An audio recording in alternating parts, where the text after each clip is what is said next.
Hi, this is Mike Maslanka. I love meeting new people, going to receptions, engaging in general mingling. And when people learn I'm an employment lawyer, they ask questions for, their friends. Numero uno for the last several years, are non-competition agreements valid?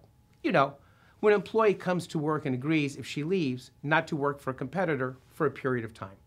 The answer in Texas, as a general rule, yes. Now, here's how it works in Texas, although every state is different.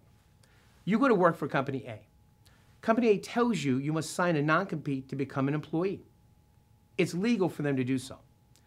But they must give you something of value to make it enforceable. There are two items. A, the company has confidential information, pricing, customer lists not easily available to the public, the formula for Coke.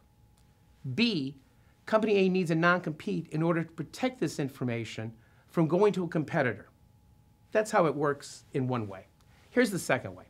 Company A gives you a stock option or a bonus in order to incentivize you to do a good job and thus create goodwill for the company. Who's the goodwill belong to? It belongs to the company, not you, and the company needs a non-compete to protect the goodwill. This way was just recently adopted by the Texas Supreme Court. What doesn't work? Getting the job in exchange for the non-compete? No bueno. What are the big points of contention? Whether you really got confidential information and whether money alone, no matter how much, is tied to the generation of goodwill. Finally, is the time frame prohibiting you from competition too long, and is the geographic scope of the restriction too great? Well, that's the basics. But there is one more thing. The law reflects a conflict in Texas values. In one corner, your word is your word. It is your bond. You promise not to compete, and so you get sued if you break the promise. And in the other corner, the very Texan value of being able to do what you want when you want to do it.